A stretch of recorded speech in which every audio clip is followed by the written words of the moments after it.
ግን የትራኩ ሹፌር ሊለቃት አልፈለገም። በኃይል ክላክስ እያደረገባት ከኋላ ገጫት። በጣም ስላልገጫት መኪናዋን ገፋ ብቻ ነበር ያደረገው። ከዛ ግን ድጋሚ መጣና መታት። እየደጋገመ ሲገጫት ኤማ በጣም ፈራች። ሹፌሩ ካልገደላት ሚለቃት አይመስልም። ኤማም አደጋው ቦታ ያየችው ፖሊስ ትዝ ብሏት እንዲረዳት መኪናዋን አዙራ ወደሱ ለመሄድ አሰበች። ግን የትራኩ ሹፌር ሀሳቧን ያወቀው ይመስል ወደ ግራ ወደ ቀኝ እየተወዛወዘ ኤማ ወደ ኋላ መመለስ እንዳትችል አደረጋት። በዚህ አስጨናቂ ሰዓት ላይ ኤማ መንገድ ላይ ያለ አንድ ምልክት አየች። ከ5 ኪሎ ሜትር በኋላ ካፌ አለ። ይህን ማየቷ ተስፋ ሰጣት። እናም ለመፍጠን ነዳጇን መርገጥ ጀመረች። መንገዱ በበረዶ ስለነበር ፍጥነቷን በጨመረች ቁጥር ጎማዋ መንሸራተት ጀመረ።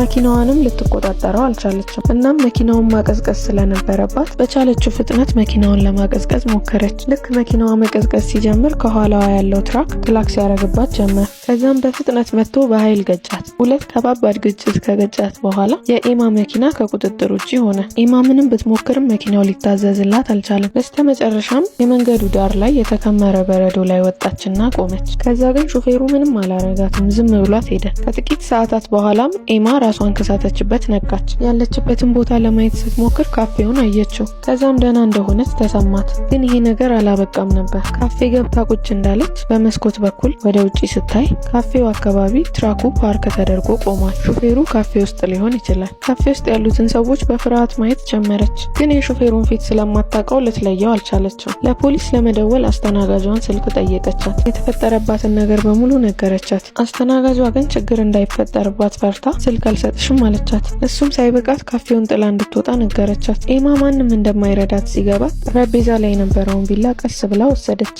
አደጋ እንኳን ቢገጥማት ራሷን ለመከላከል ይሆናታል። ከዛም ውጪ የነበረው ትራክ መሄድ እንደጀመረ አየች። ሹፌሩ ካፌ ውስጥ አልነበረም። ነገሮች በደንብ እንዲረጋጉ ኤማ ካፌ ውስጥ ለ30 ደቂቃ ያህል ቁጭ አለች። ልትሞት ያለችውን እናቷን ለመጨረሻ ጊዜ ለማየት እያሰበች ከዚህ በላይ መቆየት እንደሌለባት ወሰነች። ከዛም ልክ ልትሄድ ስትል የፖሊስ መኪና መጣ።